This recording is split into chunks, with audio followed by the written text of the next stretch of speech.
and one with a green cape. You guys decided to help the one with the blue cape kill the one with the green cape. After that, you found out that they were fighting over a body, an artificer that was dead. You guys didn't find much out about that artificer, except for that he was from House Canic, because he had the dragon mark on his neck. And then Garth took that hammer that the artificer had, and he still has that hammer. After that point, we continued on, and you guys found the tribe of House Tricasso. And when you found the tribe of House Tricasso, you guys all took separate little paths, and you went to different things. And that's also where you met Khadgar and Matthias. Takani got a he got in with a halfling. And then Inox was working on her staff and the arm that she had salvaged from that Warforged, and she triggered an alarm, which got the Titan there. You were talking to the chief, and you found out he had a sickness, and you were able to help him remove that eye through a very bloody, gory, moment in the medicine man. And then the medicine man told you to get out of there because the chief, once he wakes up, he might not be so forgiving about what's going on because he's very, tribalistic way of thinking. Marcelo, you went there and you saw a halfling that you left for dead in an old mission, and you said, okay, and you avoided him, and you looked for the quickest way to get drunk in that town. In the middle of all that, a Warforged Titan had came down, and he had targeted Marcelo and Khadgar and launched them into the river. Matthias took cover, and you guys were all able to valiantly disable the Warforged by hopping on his back, and then you guys reprogrammed that Warforged to walk and guard that little tribe of Tricasso.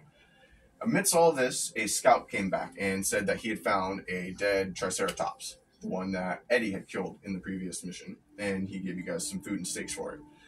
In the midst of all that, they had found the remnants of the camp that the House Vidalis, which is the House of Dino Poachers, and they said we need to find out where they are. Once that happened, you guys came to the same spot, and you had a choice to make: either help House Vidalis or help House Tricasso. Tricasso is the House of Halflings, and House Vidalis is the House of Animal Handling. You guys chose to help House Vidalis, and you guys basically didn't really turn your back on Tricasso, but you were able to enchant and knock out 2 of the halflings that went out to you with on that scouting mission. And then when that had happened, you told him to take that guy back to the camp, and he was enchanted, taking the guy back and taking, forgot what happened, you guys disappeared. House Vidalis was investigating a tore-up dinosaur, and it was shredded, and they didn't know what had happened, and they know usually all the animals roaming the lands, and even House Tricasso, it wouldn't make sense how badly the animal was slaughtered. Maybe a Warforged Titan, no one really knows. But when they're asking you to help them investigate that, Matthias insisted that you guys get a move on. He paid you guys money for a reason. And that mission, just so you guys remember, was to recover a dragon shard. It is one of the largest dragon shards that is still out there, out in the, for people to find. There's rumors about it, and no one really knows if it's really truly there. But if it is there, it's supposed to be one of the largest dragon shards left, and it's capable to make a massive weapon that could destroy Corvair, or it can create enough energy to power the whole continent. It depends on what hands it falls into. But the only reason that Matthias is taking this journey out to find it is because his dad and his grandfather both went on searches for this and had similar parties. They all perished on that path. But he thinks he has the missing key because he's done a further investigation. He's studied it his whole life before he went out on this mission. Now he's trying to accumulate the right group of adventurers in order to go recover this dragon shard before it either falls into the wrong hands or it falls into anyone else's hands for that matter. He also gave you guys all money up front. I think it was not exactly how much money he gave you guys up front, but you guys used that to buy your supplies to get on your mission. You guys know that you are about 3 days out from the border. You left, and you guys encountered a couple other things. So you came across a farm that was being tore apart by skeletons, and it was the Emerald Claw, and they were looking for something. And you guys, Takani was able to find it after you guys were successfully able to beat the Emerald Claw.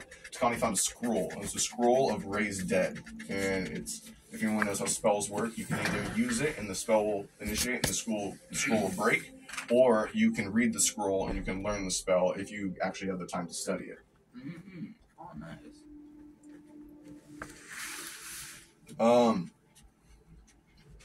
After you guys attacked killed the Emerald Claw, you guys came across a beacon in the sky. You guys were looking for a place to stay, and by this time it's already 8 or 9 o'clock after you guys defeated the Emerald Claw. And you're only able to save the baby and the uncle told you to freaking leave. His farm was on fire. It was like he lost all of his family. He did not want to offer you guys anywhere to stay. So you guys kept on trekking. You saw this beacon, and when you guys walked up to it, you noticed that there was a portal that was being opened, and there was a girl standing there. She had 2 knives. She had slaughtered 6 men in robes, and they were all shaved. They looked like they were either some sort of cult of some sort, and you guys found out this was a Kalistar portal.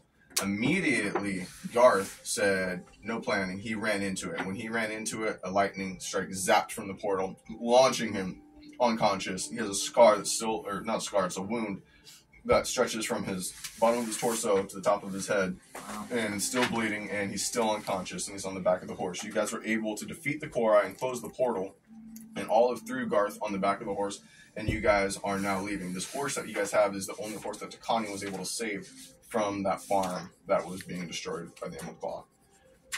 With that being said, you guys... That was Eddie's character? Yeah, and so Garth is technically still on the back of this horse, right here. Knocked unconscious. Get them out.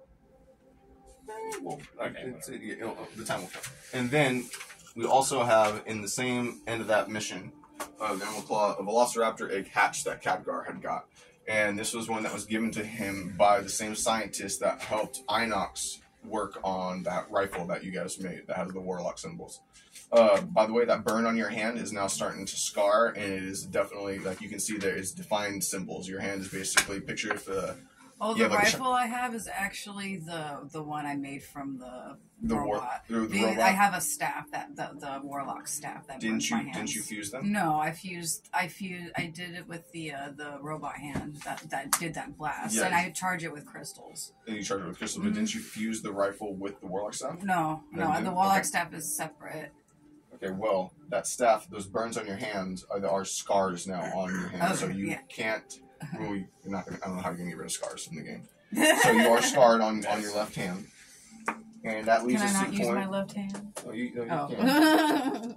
So now that leaves us to the point to where you guys are walking. It is now about 12 o'clock at night, and you guys are looking for shelter in the middle of the Atlanta Plains, and there's large cliff sides. So just so you guys